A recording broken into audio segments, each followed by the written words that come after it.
A black woman is pulled over by a police officer. At first, it seems like just another routine stop, but then things take a dark turn. The officer starts making rude comments, harassing her, assuming she doesn't belong in this neighborhood. Just when you think it can't get worse, the officer finds out who she really is, and everything changes. What happens next will shock you. Before we start the story, comment below and let us know where you're watching from today.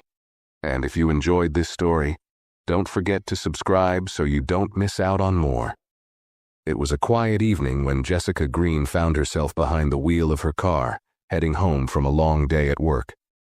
She had just finished an exhausting shift at the hospital, her mind still racing with the day's events. The streets were nearly empty, the city lights casting a soft glow on the road ahead. Jessica couldn't have known that in the next few minutes, her life would take an unexpected turn. As she turned a corner, the flashing red and blue lights of a police car appeared in her rearview mirror. At first, she thought it was a mistake. Maybe a car behind her had violated some traffic rule. But as the officer pulled up behind her and signaled for her to pull over, her heart sank. She wasn't speeding, hadn't made any illegal turns, and there was nothing unusual about the way she was driving. Still, the officer's lights flickered behind her, a silent warning that this was no ordinary stop. Jessica rolled down her window, her fingers gripping the steering wheel, trying to calm her racing thoughts. The officer, a tall man in his late 30s, approached her car with a swagger that instantly felt off. His uniform was crisp, but his expression was far from friendly. "Evening, ma'am," he said, his voice flat and distant, not even bothering with the usual pleasantries. "Do you know why I pulled you over?" he asked, but his tone suggested he didn't really care about the answer. Jessica tried to stay calm, explaining that she didn't believe she had broken any laws. She even asked if there was a specific reason for the stop, but the officer didn't respond with any clarity. Instead, he looked her up and down with an unsettling smirk, clearly making assumptions about who she was and why she was out at this hour. His eyes lingered a little too long on her appearance, as if deciding whether she was out of place in the area. It was something she had faced before, the judgment in his gaze speaking volumes. "You're far from home, aren't you?" he asked, his words dripping with suspicion. Jessica felt her chest tighten. She had heard it all before, the subtle accusations, the assumptions based on the color of her skin.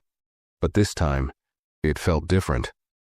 There was something in the officer's stance, something in his cold, dismissive attitude, that made it clear he wasn't going to let this go easily. The officer didn't ask for her license or registration right away. Instead, he continued to look at her like she didn't belong there, as if her mere presence was an issue. Jessica could feel the heat rising in her chest, a familiar sense of frustration building inside her. She had dealt with this before: racism, profiling, and unfair treatment, but she had never expected it to come from someone in uniform, someone who was supposed to protect and serve. "How long you been living in this area?" the officer asked next, his voice still sharp, laced with condescension. Jessica hesitated for a moment, not because she didn't want to answer, but because she was trying to keep her composure. She knew what he was implying. He was asking about her background, her right to be in a neighborhood like this. "I've lived here for over a year," Jessica replied, trying to sound calm, though she could feel the tension creeping into her words. She knew better than to get angry. It was exactly what the officer might want, a reason to escalate the situation. The officer's eyes narrowed as he took a step closer to her window. "Funny," he muttered, almost to himself. "You don't look like you belong here." Jessica's grip tightened on the steering wheel, but she kept her voice steady. "I live here, sir. I'm not breaking any laws." But he wasn't listening. His gaze drifted back to the neighborhood around them, as though she had no business being there. Jessica could feel her stomach tighten with each passing second. The officer wasn't interested in facts or explanations. He was determined to find a reason to accuse her of something, anything. He took another step forward, his shadow falling across her lap. "Maybe I should check your car, just to make sure you're not hiding anything." Jessica could feel the anger bubbling inside her, but she knew better than to react. I haven't done anything wrong, she said again, her voice now tinged with frustration. The officer didn't respond right away. Instead, he glanced down at the ticket pad in his hand, as if weighing whether to issue a citation. It wasn't clear what for, since she hadn't violated any traffic laws, but it seemed he was determined to make something out of nothing. He shuffled through his notes, still avoiding her gaze. That's when the real question hit her. Was this just about her car, or was it something deeper, something about who she was? The silence between them hung heavy in the air, and Jessica's patience was wearing thin. She was used to dealing with difficult situations, but this one felt different. The officer's actions, the way he treated her, weren't just about a traffic stop. They were about something far more personal. As the seconds dragged on, she began to feel a tight knot in her stomach. The tension between them was palpable, like he was looking for any excuse to escalate things. Listen, I'm just trying to do my job, the officer finally said, his voice cold and dismissive. But you've got an attitude. I don't think that's going to help you. Jessica's heart raced. She had been calm, she had been polite, but apparently that wasn't enough. He had already made up his mind. She could see it in his eyes. He didn't care about facts, or fairness, or even respect.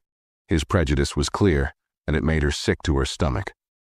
Officer, I'm asking you to tell me why you pulled me over, Jessica said, her voice steady but firm. I haven't done anything wrong. I'm just trying to get home. But he wasn't listening. The officer, now clearly irritated, leaned down to her window and spoke again, this time with an edge in his voice. What's a woman like you doing in a place like this? You think you can just drive around, no questions asked? I don't think so. Jessica was taken aback by his words, feeling the sting of his racist assumptions. She knew exactly what he was implying.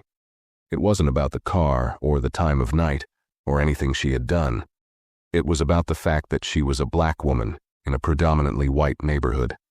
The officer saw her as an outsider, a threat, simply because of the color of her skin.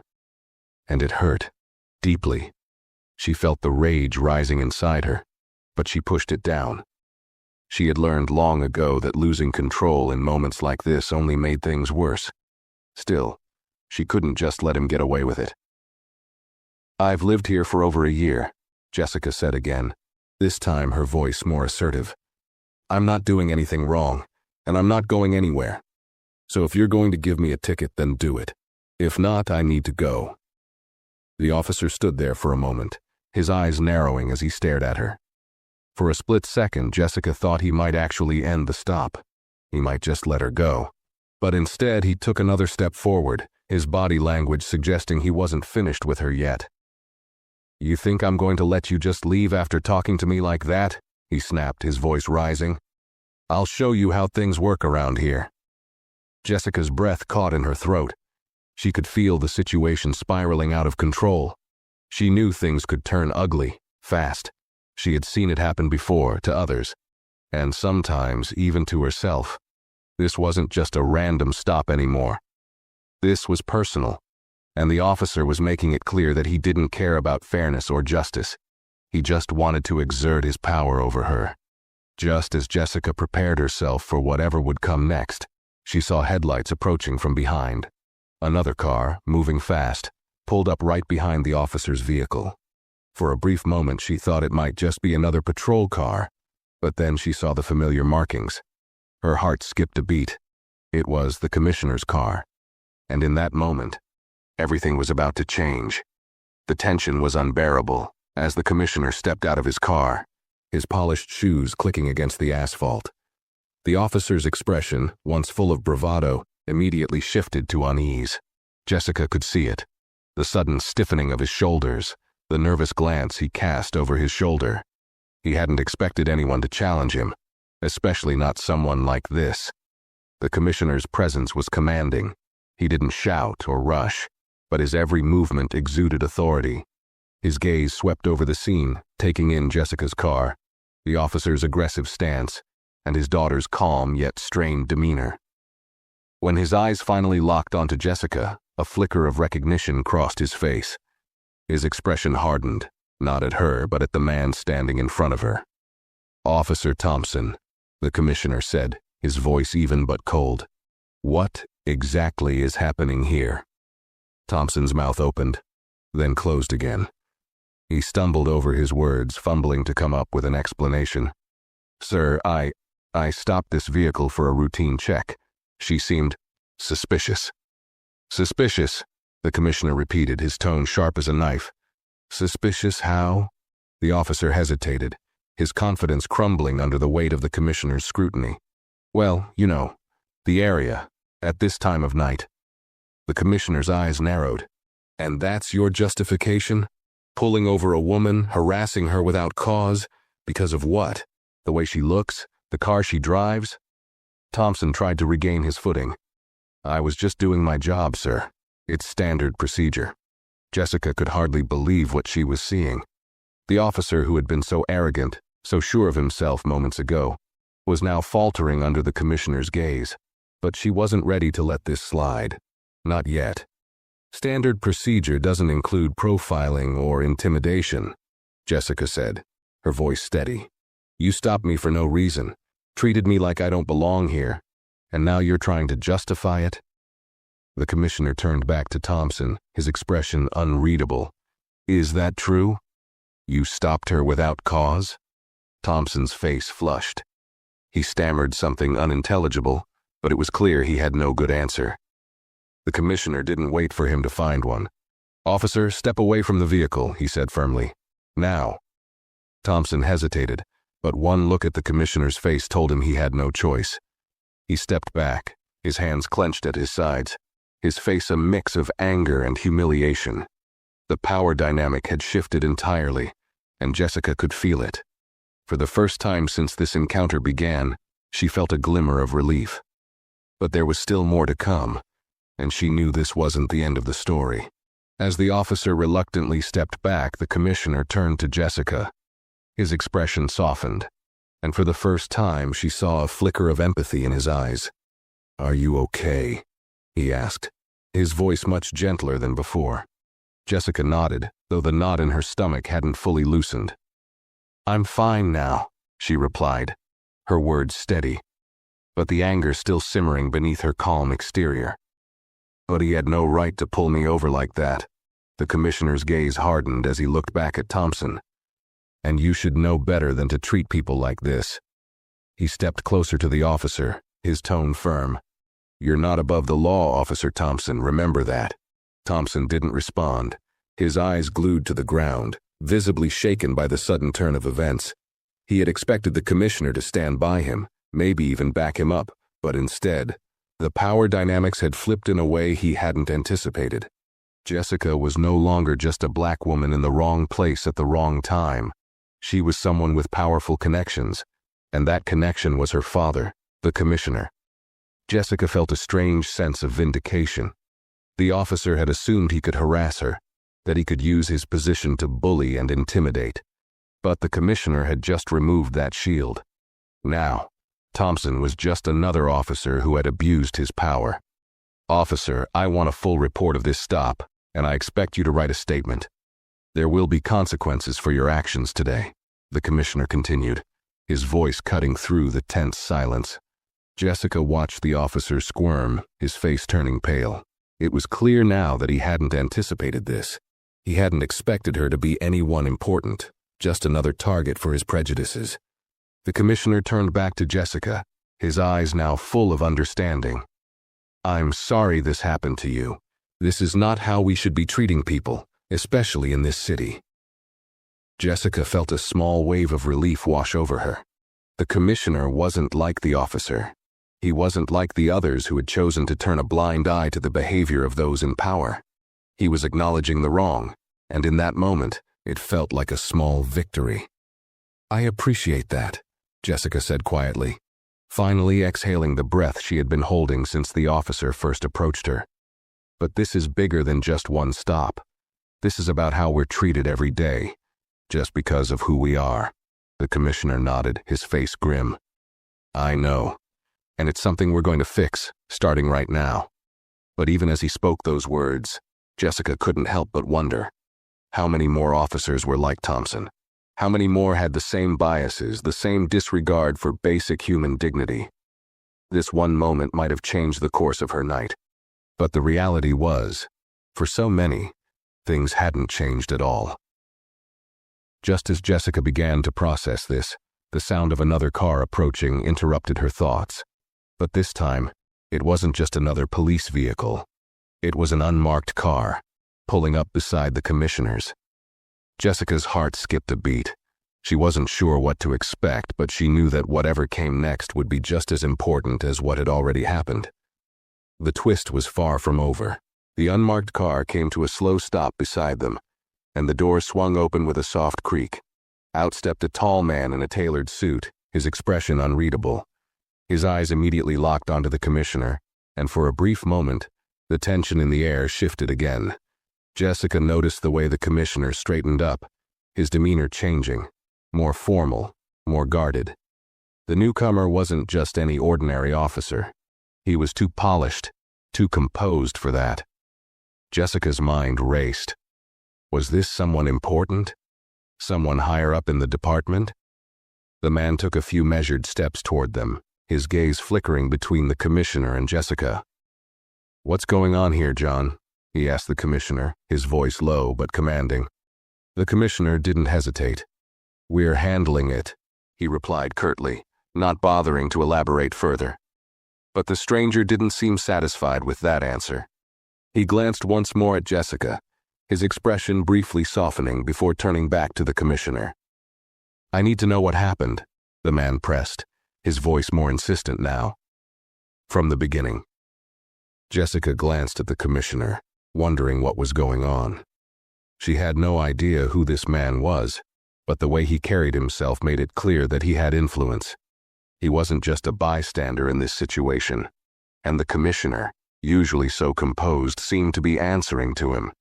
The power structure that had just shifted had taken another unexpected turn, and Jessica was unsure where it was headed. The commissioner let out a heavy sigh, his shoulders slumping slightly. Thompson stopped her for no reason, harassed her, and... He paused for a moment, glancing at the officer who was still standing off to the side, now silent and avoiding eye contact. He overstepped. Big time. The man in the suit's eyes flickered toward Officer Thompson, and his gaze grew colder. He clearly didn't need any further explanation. "You know the department's position on profiling," he said, his voice hardening. "This can't happen. Not under any circumstances. We're in the middle of an investigation, and you know how it looks when things like this go down." The commissioner nodded, but Jessica could tell there was something more behind his eyes, something he wasn't saying. "And what about him?" the suited man asked, gesturing toward Jessica. "Do we know who she is?" The commissioner's expression shifted again, this time toward something like realization, as if a weight had just settled on his shoulders. He turned to Jessica, and for a brief moment, his eyes softened. "Jessica Green," he said, his voice quieter now. "I should have mentioned it earlier, but this is the commissioner's daughter." The man in the suit froze for a moment, his face going blank as he processed the information. The silence stretched on, as if everyone in the area had just taken a collective breath, waiting for the significance of the moment to settle in. Jessica's stomach churned. It had been a relief at first that the commissioner had stepped in, but now the full weight of the situation was beginning to settle in. It wasn't just about her being a victim of injustice. It was about the role her father played. Her father wasn't just anyone. He held a position of power, and that power had just shifted the entire narrative. The suited man didn't speak for a moment, then, finally, exhaled. "Well, that changes things," he muttered under his breath, though he was clearly trying to maintain his composure. He turned to Officer Thompson, who looked like he wanted to sink into the pavement. "You've just harassed the daughter of the police commissioner. You realize what this means, don't you?" Thompson's face went ashen, his hands trembling slightly as he tried to maintain his posture. "I didn't..." His voice cracked, but he couldn't finish his sentence. What could he say? He had no defense. "Enough," the man in the suit cut him off, his voice cold and final. He turned back to the commissioner. We'll handle this internally. There will be an official investigation, and Thompson will be placed on leave, effective immediately. Jessica stood there, the weight of the situation pressing down on her chest. She wasn't sure whether to feel relieved or more upset. The officer was being put on leave, yes, but only because of who her father was. What about the countless other people who didn't have that kind of connection? The people who had no one to step in, no one to demand accountability. How many others had suffered just like she had, without any chance of justice? But before she could process any further, the suited man looked directly at her, his gaze now more serious. I need to apologize, Miss Green, for the treatment you've received. No one should be made to feel unsafe in our city, and certainly not because of the color of their skin. Jessica nodded slowly, still processing the weight of everything happening around her. Thank you, she said quietly, her voice betraying the exhaustion she felt. It was hard to know how to feel, grateful for the apology or angry that it had taken all of this to get it. The suited man turned back to the commissioner. We'll need a full report. This is going to be made public. Jessica's eyes widened. What do you mean, public? The man's expression hardened as he met her gaze. This isn't going away, and it shouldn't. People need to see how these things unfold, so they can understand how deep the problem really is. This will be investigated, and we will hold people accountable. Jessica was surprised at his bluntness, but it felt like a step in the right direction. A very small step. She didn't know if it would be enough, but at least it was a start. Let's go, the commissioner said, his voice quieter now, filled with a weight that matched the seriousness of the situation. We've got a lot to do. As Jessica got back into her car, she couldn't help but feel a strange mix of emotions. The situation had taken a surprising turn, but deep down, she knew that this wasn't just about her. It was about the system, about the countless other people who weren't lucky enough to have someone step in when they were mistreated. This was a beginning, but it was only the beginning. And she knew there was still a long road ahead. As the commissioner and the suited man walked back to their vehicles, Jessica couldn't shake the feeling that something wasn't right. Everything had happened so quickly. The moment the commissioner arrived, the shift in power, the way Thompson had shrunk in the face of authority. But the more Jessica thought about it, the more she realized. This wasn't just about one officer making a mistake. This was about a system that allowed him and many others like him to exist unchecked. As the car engine hummed to life, she glanced out the window, watching the commissioner's vehicle pull away in the rearview mirror. The weight of his words still hung in the air. There will be consequences for your actions. That should have felt like justice, but something about it felt hollow. This wouldn't be the end for Thompson, and she knew it. What about everyone else? The ones without a commissioner for a father. The ones who didn't have the privilege of an officer backing them up when things went wrong. Her mind raced, and the bitterness of the encounter settled deep within her. The truth was, Thompson's actions might be punished, but what would really change? Wasn't that the real issue? Racism, profiling, discrimination, they weren't isolated incidents. They were part of a much bigger problem, a cycle that was hard to break. It wasn't just about this moment, but every moment that came before it, and every one that would come after. As she drove through the streets, the city seemed quieter, almost suspended in a strange, uneasy calm. Jessica's phone buzzed in her bag, snapping her out of her thoughts. She pulled it out, her heart tightening when she saw the message. It was from an unknown number, but the text left no room for doubt. You think you're untouchable now, huh? You won't get away with this. Watch your back. The words hit her like a punch in the gut. Was this the reality of the situation? She had exposed something big, and now there were people who were willing to fight back. She knew what it meant, the risk she had just put herself in, but the truth had to come out. She couldn't let it go. Her fingers gripped the steering wheel tighter. She wasn't going to let fear dictate her actions. She had already been through too much. She had faced this kind of prejudice and discrimination for years, silently battling it, but never speaking out loud. That had changed today. But as the car wound its way through the streets, Jessica couldn't help but wonder if it was enough. Was one man being put on leave truly enough to change the system? Could anything short of a complete overhaul ever really end the cycles of racial profiling and abuse? Her phone buzzed again. This time it was a news notification. Local police officer under investigation after harassing woman at traffic stop. Police commissioner's daughter involved. Jessica didn't need to read the rest. She already knew what it would say. Her father's name would be all over the headlines.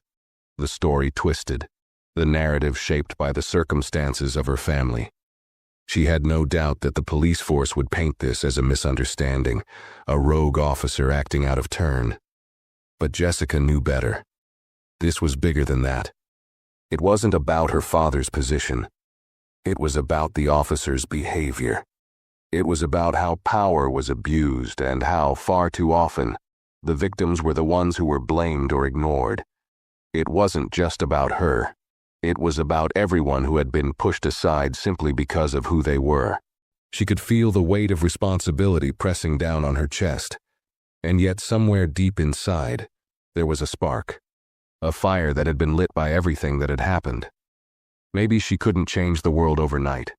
But today, in this moment, she was going to stand firm. Her phone buzzed again. Another message. "We're with you. Don't let them silence you." It was from one of her childhood friends, someone who had witnessed the horrors of what happened to people like Jessica all too often.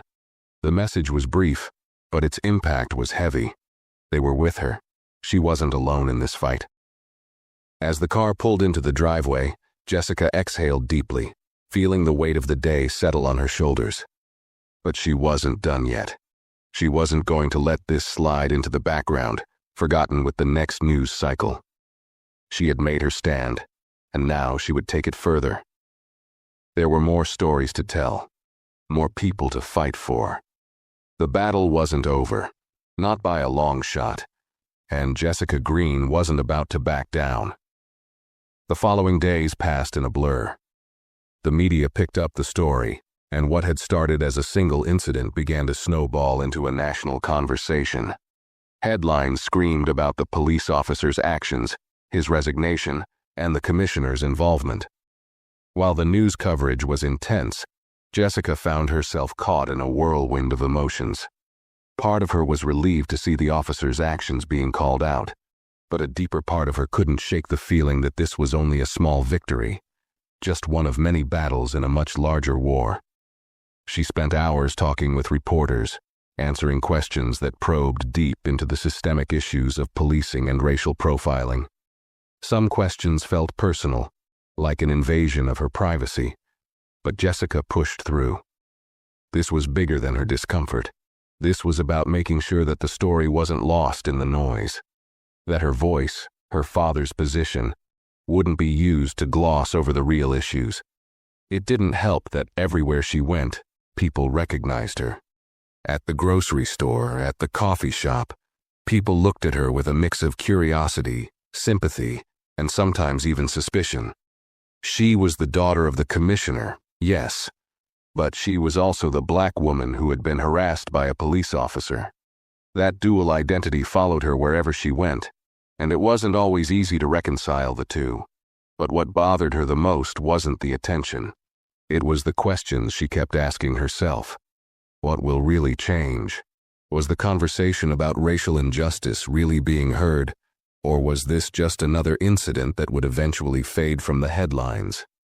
What would happen when the news cycle moved on, when the protests died down, and when people grew tired of the story?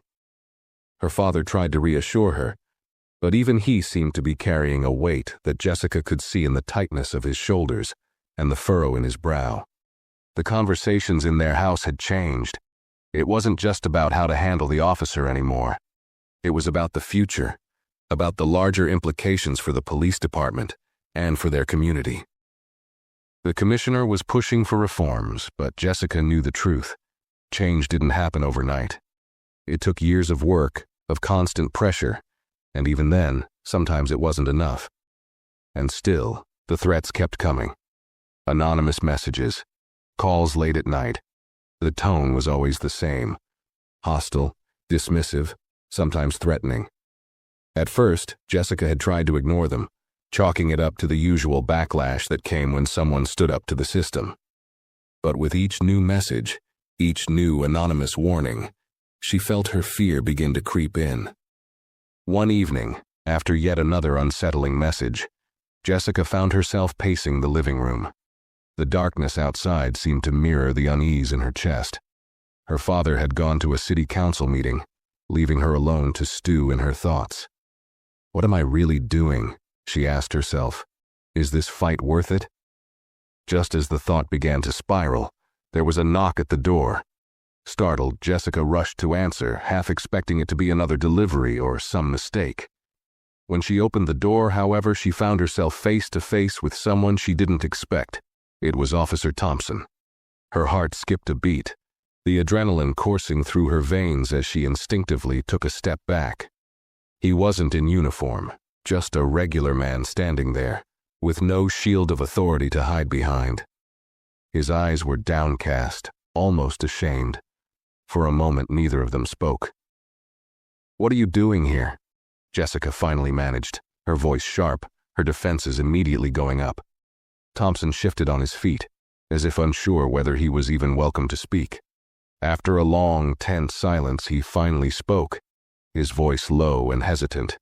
"I know you don't owe me anything, but I needed to apologize for what happened. I was wrong." Jessica felt a strange surge of disbelief. The man who had harassed her, who had judged her based on nothing but the color of her skin, was standing here, apologizing. She wasn't sure what to feel. Anger? Relief? Confusion? "Apology isn't enough," she said, her voice hardening. "Do you even understand the damage you caused? This isn't just about me or my father. This is about the countless people who've been hurt by officers like you, by a system that lets you think you can get away with things like this." Thompson nodded slowly, as if he had heard it before. "I didn't realize it until it all came crashing down. I've been hearing about the protest, the coverage. I've been hearing people talk about things I never considered, about how I acted like it was my right to judge you." Jessica couldn't bring herself to feel sympathy for him. Not yet. Maybe she never would. You don't get to just apologize and make it go away. This goes beyond you. It's bigger than you, bigger than me even. Thompson seemed to shrink under her words, his shoulders slumping. I know it's not enough. But I wanted you to know that I see it now. I see what I did." There was a long pause, and Jessica's mind churned with conflicting emotions. Part of her wanted to slam the door in his face, to walk away from the conversation completely. But another part of her, the part that still believed in justice, in change, knew this was just one small piece of a much larger puzzle. "You'll have to do a lot more than apologize, officer," she said quietly. "If you truly mean it, you'll have to prove it. And not just with words, your actions have to match your words. The same goes for everyone else in your department." Thompson nodded again, this time more resolutely. "I get it. I just needed you to know that I'm sorry."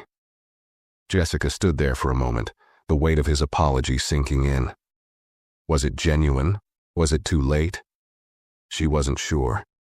But in that moment, all she could do was nod. She wasn't ready to forgive him, but maybe, just maybe, his words were a sign that change was possible, at least in some small way.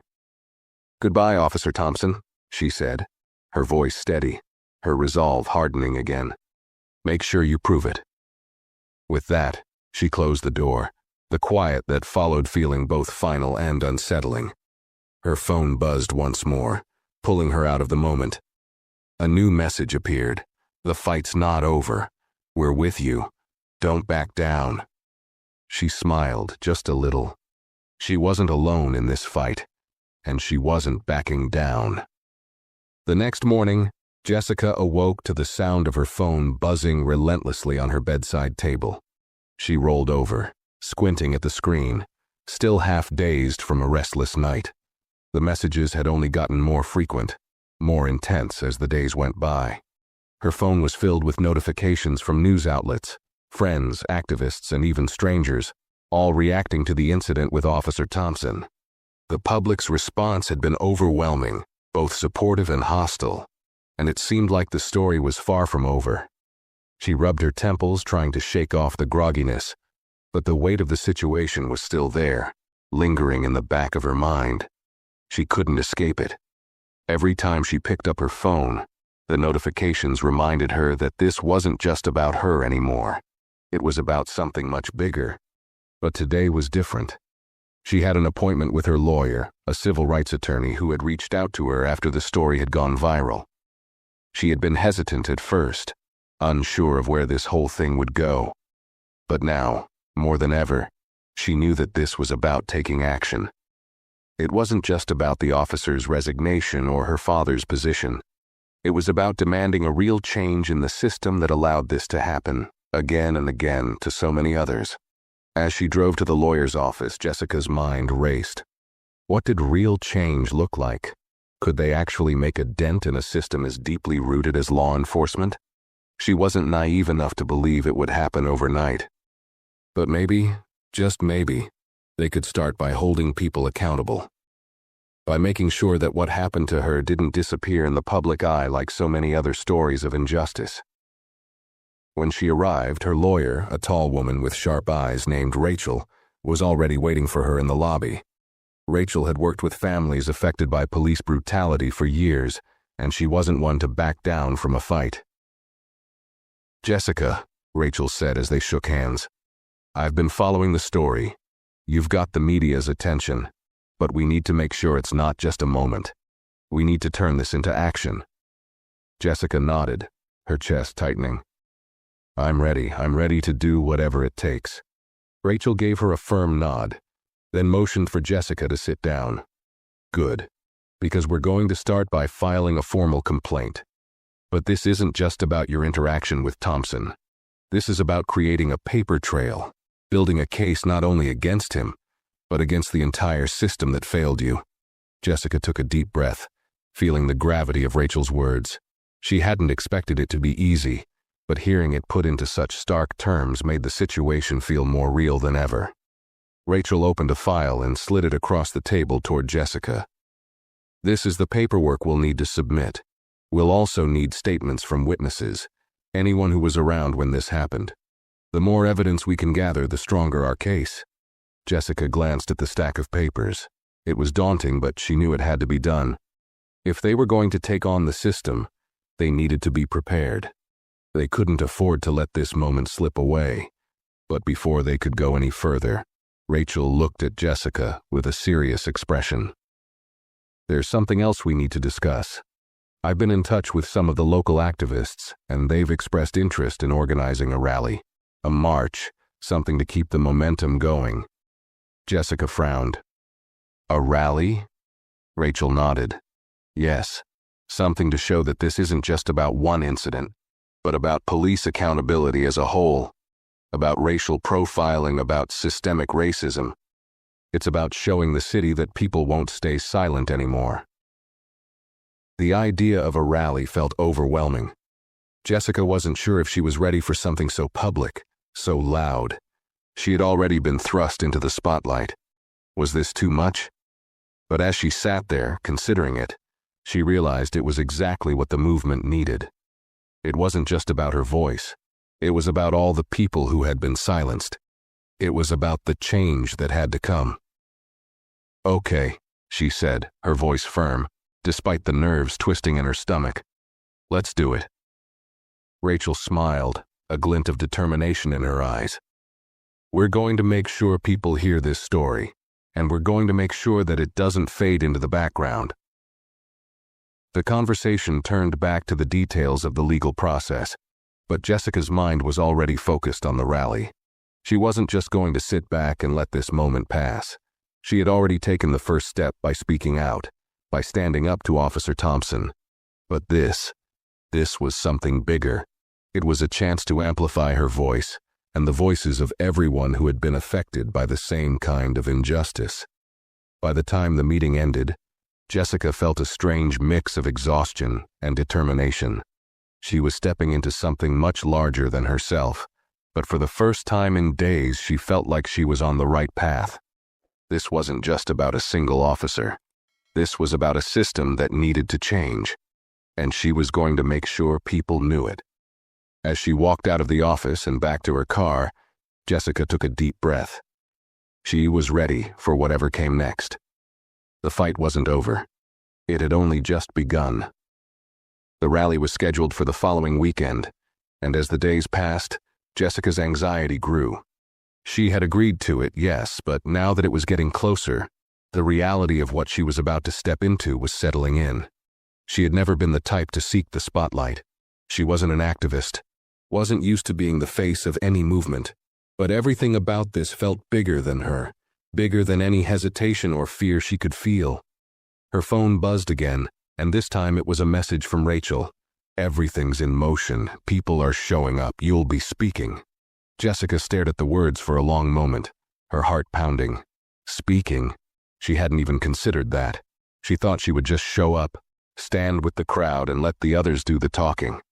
But now it seemed like her voice was going to be one of the key ones. Her hands trembled slightly as she set her phone down. She hadn't prepared for this. She wasn't sure she was ready for this. The thought of speaking in front of hundreds, maybe thousands of people, the idea of being the focal point of something so important, made her stomach turn. She had faced down an officer, yes, but this felt different. This was public. It was real. The whole world was watching. But then, she remembered the faces she had seen at the protests, the countless people who had shared their stories with her, their words of support flooding her social media. People who had endured similar experiences, people who were just as tired of the silence. She wasn't alone. And if she could help bring their voices to the forefront, maybe that was enough. Maybe it was worth the fear. The morning of the rally, Jessica woke up early.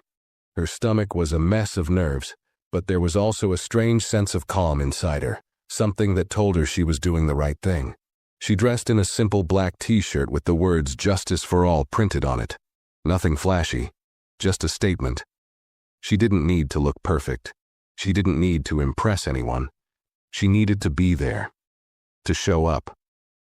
Her father had left early for another meeting, but he had sent her a brief text before he left. "Be safe, be strong, I'm proud of you." His words were simple, but they gave her strength. The last thing she needed was to feel like she was doing this alone. As she made her way to the park where the rally was set to begin, the streets were already crowded with people. The air was thick with anticipation, the energy buzzing all around her. She could hear chants in the distance, people chanting for justice, for accountability, for change. There were signs everywhere, some hand-painted, others professionally printed, all with one central message: end police brutality. Rachel was already there when Jessica arrived, surrounded by a group of volunteers making last-minute preparations. She waved Jessica over with a broad smile, but Jessica could tell by the look on her face that the pressure was starting to mount for everyone. "You ready?" Rachel asked, her voice calm but laced with excitement. Jessica nodded, though she wasn't sure if it was true. "I think so." Rachel handed her a microphone. "You're going to do great. Just speak from the heart. You've got this." As the rally officially began, people poured into the park, filling every available space. The crowd was larger than Jessica had expected, the sea of faces stretching farther than she could see. She was no longer just one woman telling her story. She was standing in the midst of a movement, a collective fight for something much larger than herself. Speakers took the stage one by one, each person sharing their stories, their experiences with injustice, their hopes for change. It was powerful hearing so many voices come together, voices that had been silenced for far too long. Jessica stood at the side of the stage, listening, taking it all in, feeling the weight of the moment. And then it was her turn. Rachel gave her a small nod and a quick squeeze on the shoulder, and Jessica stepped up to the microphone. The crowd went silent, and all of a sudden, the world felt very small. The spotlight felt too bright. the air too thick with expectation. Her heart hammered in her chest, and for a moment she wondered if she could even do it, if she could speak the words that were weighing on her. But then she remembered why she was here. She remembered the people who had been ignored, the lives that had been lost, the voices that had been stifled. This was for them. This was for justice. "Hi," she began, her voice shaky at first, but growing steadier with each word. "I'm Jessica Green. I'm the daughter of the police commissioner. And I'm here today because I've lived through something that so many others have lived through too. But I'm not just here because of what happened to me. I'm here because of all the people who don't have a voice. I'm here because of the people who are still fighting for their lives, for their dignity, for their right to walk down the street without fear." Her breath caught in her throat, but she pressed on. "I was pulled over by an officer who judged me based on the color of my skin, who thought it was okay to question my place in this city, to question my worth. He treated me like I was a criminal, like I didn't belong here. And the only reason he's not still out there doing the same thing to someone else is because I had a connection, because my father is the police commissioner. But what about the people who don't have that privilege? What about the people who don't have someone to step in for them when they're being mistreated?" The crowd was quiet, hanging on every word. Jessica's voice grew stronger, more sure of itself. "This isn't just about me. This is about a system that protects those who abuse their power, a system that lets people like Officer Thompson continue to act without consequences. And we can't let that happen anymore." The crowd erupted in applause, but Jessica wasn't finished yet. "We're here today because we're tired. Tired of being treated like we don't matter. Tired of seeing our families and our communities broken by a system that doesn't care. We're here to make sure that what happened to me doesn't happen to anyone else. We're here to make sure our voices are heard. And we're here to make sure that we hold people accountable. Because until that happens, we won't stop fighting." As the last words left her mouth, the crowd cheered, chanting her words back to her. "Justice for all! Justice for all!" The energy was electric, a wave of power and unity sweeping through the park. Jessica felt the weight of everything she had said settle on her shoulders. But this time, it wasn't a burden. It was a responsibility she was willing to carry. The rally continued, the crowd growing louder with each passing minute. Jessica stood on the stage, surrounded by people who were just as determined, just as tired of the same old injustices. It was a moment of hope, of something bigger than herself, and she knew deep down that this was just the beginning. This wasn't just about one officer. This was about all of them. This was about making sure the world never forgot. The rally went on for hours, but the energy didn't fade. It only grew stronger. Jessica stood there listening to people share their stories, their pain, their hopes for a world where they didn't have to live in fear of the people sworn to protect them. She could feel it, the weight of their words, the power of their collective voices. This was more than a protest. It was a movement, one that had been building for years, and today it felt like something had shifted. As the last speaker wrapped up and the crowd began to disperse, Jessica stayed behind, absorbing everything. She had spoken her truth, and in return, she had seen the way it resonated with so many others.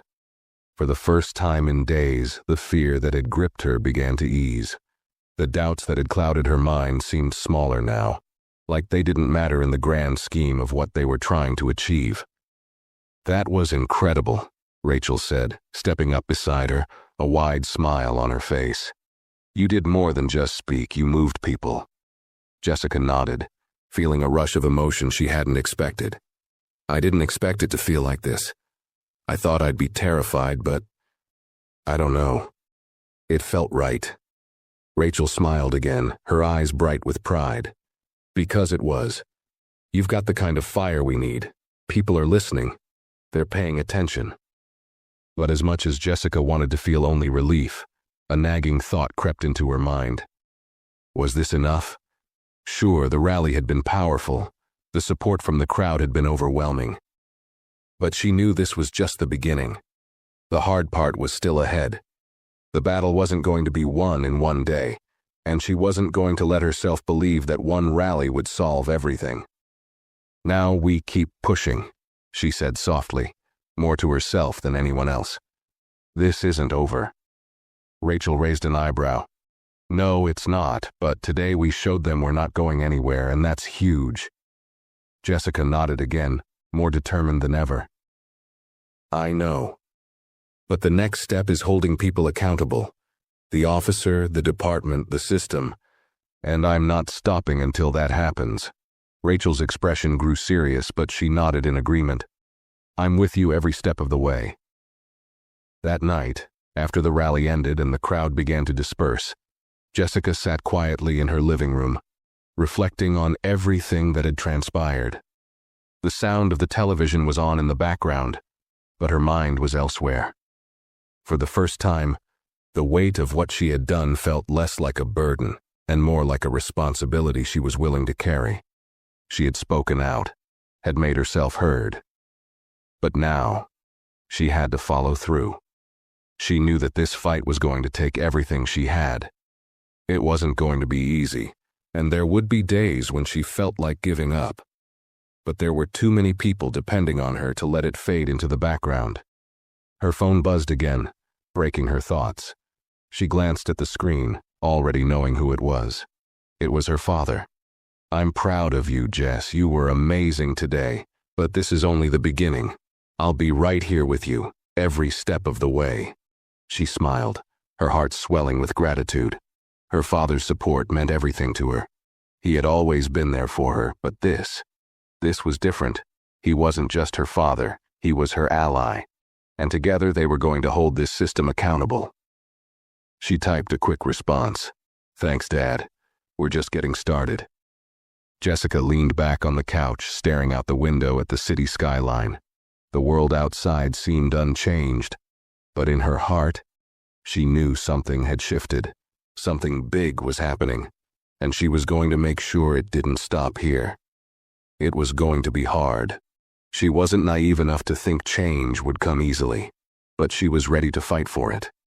She had to be, and as she looked at the messages of support still flooding in on her phone, she knew that, for once, she wasn't standing alone.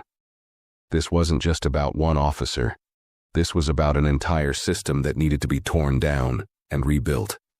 And Jessica Green, with everything she had inside her, was ready to be the one to start the change. The days following the rally were a blur of media attention, meetings with the lawyer, and endless phone calls. The story of what happened to Jessica had captured national attention, and now the pressure to turn this into real change was mounting. Headlines and social media posts still buzzed with the aftermath of the rally, and the calls for accountability echoed across the city. But while the noise around her grew louder, Jessica found herself more focused than ever on the task ahead. Her father's office was bombarded with calls, many of them congratulatory, but some, especially from within the department, were less than kind. There were murmurs, whispers in the hallways of the police force. It was clear that some didn't appreciate the attention that Jessica's story had brought to light. But even as the tension mounted, her father stayed firm. He was committed to the reforms they had started discussing in private weeks before. The media continued to scrutinize Officer Thompson, but Jessica knew that the attention couldn't stop with him. It couldn't just be about one man's behavior. This was about an entire system that had been allowed to function unchecked for far too long. For every Officer Thompson, there were countless others who needed to be held accountable. And for every person who had suffered under that system, there needed to be real, lasting change. One evening, after a long day of meetings, Jessica sat at her kitchen table staring at the documents spread out in front of her. The legal team had been busy drafting complaints, collecting testimonies, and building the case. There was a growing momentum, but it wasn't enough. She knew that it would take more than just a few legal battles to shift the culture of an entire department. It would take a movement. It would take pressure, persistence, and time. Her phone buzzed again. Another message from Rachel. "The city council meeting is tomorrow. They're discussing new measures for police accountability. They want you to speak again." Jessica's stomach twisted. Another speech. Another chance to stand in front of a crowd and make her voice heard. The weight of it all felt like it was never going to let up. But at the same time, she knew that this was part of the fight. Every speech, every interview, every conversation added to the pressure that the system needed to feel. The spotlight was on them now, and they couldn't just sweep things under the rug anymore. She quickly typed a response. "I'll be there." The next morning, Jessica arrived at the city council meeting early. She didn't know what to expect, but she knew the discussion would be important. She wasn't sure if the council members were truly ready for the kind of change that was needed, but she wasn't going to let them off the hook. As she entered the chamber, she noticed the tense atmosphere. The room was packed. Activists, community leaders, families, and citizens who had been directly affected by police misconduct. The council members sat at their desks, some looking more nervous than others, as if they weren't sure what they were about to face. Jessica took her seat near the front, her hands folded in her lap. Her heart was racing, but her mind was clear. This wasn't just about her anymore. This was about everyone who had been wronged, everyone who had been silenced, and everyone who was tired of seeing the same old broken system continue. When the time came for her to speak, she stood up, her legs slightly unsteady but her voice resolute. The room went silent. All eyes were on her. "I'm here today because I'm not just fighting for my own justice," she began, her voice firm, but still carrying a hint of the raw emotion she had felt since that first moment she was harassed. "I'm here because too many people have been silenced. Too many people have been hurt by a system that is supposed to protect them, but instead, it punishes them. I'm here because we can't let this be another story that fades into the background. We can't let Officer Thompson's actions be brushed aside. This is about a culture of impunity that runs deep in our police forces." She paused, glancing around the room at the council members. Some of them were looking uncomfortable, others were scribbling notes. But all of them were listening, and for that, Jessica was grateful. "I've had people tell me that what happened to me was an isolated incident, that it's not a reflection of the department as a whole. But I know better. I've heard the stories. I've seen the reports. The truth is, this is not just about one officer. This is about a system that allows people to abuse their power and get away with it. It's about the people who suffer in silence, afraid to speak up, because they know no one will listen." Jessica's heart pounded as she spoke, but the words flowed, fueled by the stories of the people she had met in the days since the rally. She was no longer just speaking for herself. She was speaking for everyone who had been affected by the broken system. "And I'm here to say, enough is enough. We need real change. We need accountability. We need a police department that serves and protects, not one that harms and discriminates. We need to stop pretending that this is just a few bad apples. This is a systemic problem, and it's time we face it."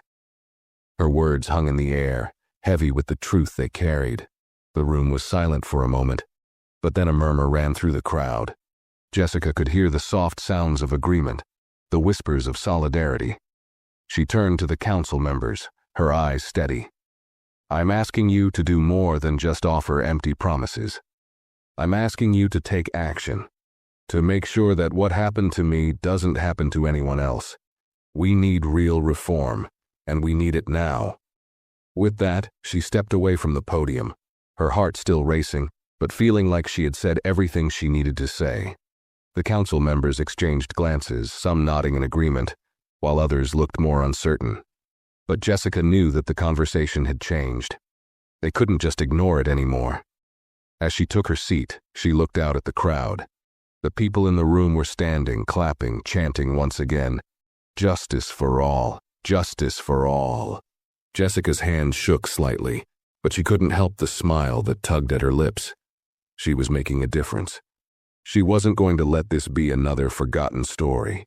She wasn't going to let this fight die. Not now, not ever. The battle was far from over, but today, she had taken another step. And with every step, they were closer to the change they all desperately needed. The days after the city council meeting felt like a blur, but the momentum continued to build. Jessica had spoken her truth, and it resonated with more people than she ever could have imagined. The news outlets were still covering her story, and the city's push for police reform gained traction. But as the week wore on, Jessica began to feel the weight of what was coming next. The attention had shifted from her speech to the behind-the-scenes work. There were ongoing discussions with the police department, and the city council had agreed to form an independent review board to investigate incidents like the one Jessica had faced. But as the talks continued, Jessica couldn't shake the nagging feeling that the changes wouldn't come fast enough, that the system would drag its feet and continue to protect its own. The fear that the change might be cosmetic, a few reforms here and there, a new policy implemented on paper, but nothing real, nothing that would actually alter the culture of the department, lingered in the back of her mind. Still, she refused to let herself get discouraged. Every phone call, every meeting, every conversation was another step in the right direction. And she knew that if they could keep the pressure on, if they could keep the public engaged, they could force real change. Rachel had become more than just her lawyer. She was now a trusted ally, someone who understood what this fight was really about. Late one evening, after another long day of meetings, they sat together in Jessica's living room, papers scattered across the coffee table. "We've got to keep this momentum going," Rachel said, looking over a stack of notes from the council meeting. "But we need to make sure that we're not just talking about change. We need to start pushing for actual policy shifts." Jessica leaned back in her chair, exhaustion creeping into her bones. "I know," she replied quietly, "but it feels like we're hitting a wall. It's one thing to say you're going to change, but it's another to actually do it. The police department's dug in deep. There are people in that system who don't want to give up their power, and no matter what we do, they'll resist." Rachel nodded, her face serious. "You're right. Change is never easy.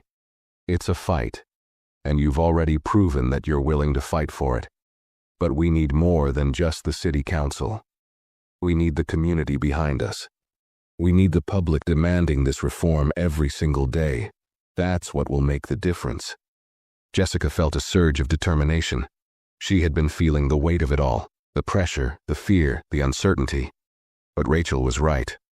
This wasn't just about her. This was about the community, about everyone who had been pushed aside, who had been treated unfairly, who had suffered in silence for far too long. "I won't stop," Jessica said, her voice steady now, filled with purpose. "We can't stop. If we do, nothing changes." And so the fight continued. In the coming weeks, Jessica's name became synonymous with the fight for police accountability. The rallies continued, the protests grew, and slowly the movement gained ground. More people joined in. Activists, local leaders, citizens, all pushing for the same thing. Real, lasting change. But the resistance didn't disappear. As the public pressure grew, there were whispers. Some officers were speaking out against the reforms. Others were trying to push back in private meetings. Jessica knew that this wasn't going to be an easy fight, and that it wasn't just about getting the right policies in place. It was about changing hearts and minds, changing the way people saw the role of police in their communities. That kind of change was never simple. It took time, and it took commitment. Still, as she stood before another crowd, microphone in hand, leading another protest, Jessica felt a deep sense of purpose. Each step she took, each voice she amplified, brought them one step closer to what she had always known was possible. A world where people were treated equally, where justice wasn't determined by the color of your skin or your place in society. She wasn't just fighting for herself anymore. She was fighting for everyone who had been pushed aside, for everyone who had been ignored. And she wasn't going to stop until that fight was won.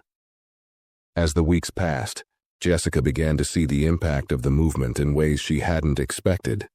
There was a growing sense of unity in the community. Families, neighbors, even businesses, all coming together to demand change. They were no longer just reacting to injustice. They were taking proactive steps, working with local organizations to push for more training, more oversight, and more transparency within the police department. The rallying cry for justice had turned into a call for reform that was becoming impossible to ignore. City council meetings were now packed with people advocating for change, and even those who had once been indifferent were starting to listen. Public pressure was mounting, and it was starting to feel like the tide was turning. One day, Jessica was invited to speak at a local university, where students were organizing their own rally to support the cause. The campus was buzzing with excitement when she arrived. Students with signs, shirts emblazoned with messages of justice and solidarity, their voices rising in unison. Standing in front of them, Jessica felt something she hadn't felt in a long time, a sense of hope. The young people in the crowd were angry, yes, but they were also determined. They weren't just waiting for someone else to fix things. They were ready to fight. "I'm here today because of all of you," Jessica began, her voice loud and clear, carrying across the campus. "I'm here because you are the future of this movement. You are the ones who will carry this fight forward, who will make sure that our voices aren't just heard, but acted on." The crowd cheered, and Jessica felt a rush of energy course through her. It wasn't just about holding the police accountable. It was about creating a world where everyone, regardless of their race, their background, or their identity, had the same opportunities for justice. "Change doesn't come easily," she continued, "but we can make it happen. And we will." The applause was deafening, the energy in the air infectious. For the first time in weeks, Jessica allowed herself to believe that maybe, just maybe, they were going to win this fight. It wasn't going to be quick, and it wasn't going to be simple, but there was no going back now. The movement was alive, and the world was starting to change. As the rally came to a close, students approached her, asking questions, sharing their stories, and telling her how much her fight had inspired them. And in those moments, Jessica knew that the fight wasn't just hers anymore. It belonged to everyone who had been silenced, to everyone who had been overlooked, to everyone who was tired of being treated like they didn't matter. Together, they were rewriting the future. And Jessica was more committed than ever to making sure the story didn't end until true justice had been achieved. Months passed, and the momentum Jessica had helped build didn't falter. It was, as she had known from the beginning, a long and hard road. But with each passing day, the community continued to rally behind the cause, pushing for the reforms that had once seemed impossible. Jessica found herself at the center of something much larger than she had ever anticipated, something that was reshaping not only the police department but the entire city. The pressure was on, but it wasn't just coming from the people anymore. The city council, recognizing the growing demand for real change, began pushing for legislation that would ensure police accountability. The mayor's office, once reluctant, started to publicly back the reforms. It felt finally like the tide was turning in their favor. And yet, Jessica couldn't let herself get complacent. Even when things seemed like they were moving in the right direction, there was always the fear that it would be another empty promise, another well-meaning initiative that would be watered down and forgotten. She couldn't afford to let that happen, not when so many were depending on her to keep pushing. It was a Wednesday when the announcement came. Officer Thompson, after months of internal investigation, was facing charges, not just for his actions toward Jessica, but for a pattern of behavior that had been uncovered during the review. It wasn't just about one bad cop. It was about a history of systemic issues within the department. The charges were a victory, but Jessica knew this was just one small piece of the puzzle. There would be more officers, more departments, more systems to break down. The victory wasn't in the headlines, it was in the quiet moments. It was in the faces of the people who had been with her every step of the way, the ones who had stood by her when the fight seemed impossible. And it was in the younger generation, the ones who had shown up at the rallies, the ones who were now leading their own protests, organizing their own movements. One evening, as Jessica sat in her living room, scrolling through the latest news, her father walked in, a rare look of quiet satisfaction on his face. He set down a thick folder and took a seat beside her. "Thompson's gone," he said, his voice still carrying the weight of years in law enforcement, but there was a sense of finality to his words now. "They're putting new policies in place. The department is starting to listen. And more than that, the city is finally paying attention." Jessica put down her phone and turned to face him. "Is it enough?" she asked, her voice a mixture of hope and caution. Her father smiled, though it was a tired smile. "It's a start. But you know as well as I do that the real work is just beginning. The reforms, the changes, they're necessary. But real change takes time, and it takes commitment from everyone, not just the people in charge, but the people who have been pushing for this." Jessica nodded slowly, the weight of his words sinking in. He was right. The victory was important, but it was only the beginning. They had made a dent in the system, yes, but there was still so much more to be done. But as she sat there, reflecting on everything that had happened, on the rallies, the protests, the countless conversations, it felt like something was different. The world wasn't perfect, and the system wasn't fixed. But the fight had started, and the people who had been silenced for so long were finding their voices.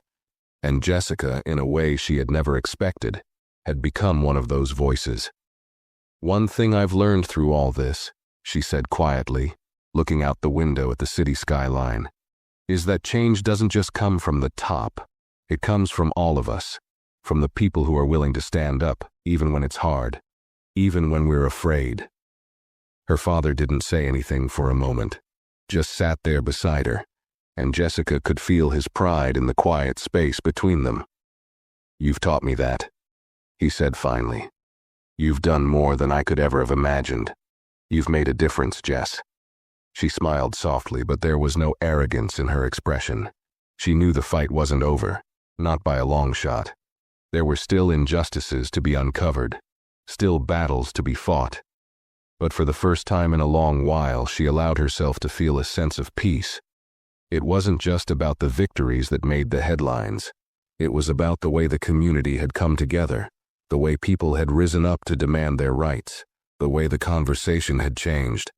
It was about the hope that one day a future where everyone was treated equally would no longer be a dream, but a reality. Jessica's phone buzzed one last time that night. It was a message from Rachel. "We've got more work to do. But tonight we rest. Tomorrow we fight again." And Jessica, with all the resolve she had built over the past months, knew that it was exactly what she would do. The fight was far from over, but the difference they had made so far, no matter how small, was enough to keep pushing forward. Tomorrow, they would fight again. And with that thought, Jessica finally allowed herself to rest, knowing that the road to change was long, but they had already come so much further than anyone ever thought possible. And for the first time, she felt like they might just get there. If you found this story impactful, make sure to like the video and share your thoughts in the comments below. Don't forget to subscribe to the channel for more stories like this. Thanks for watching.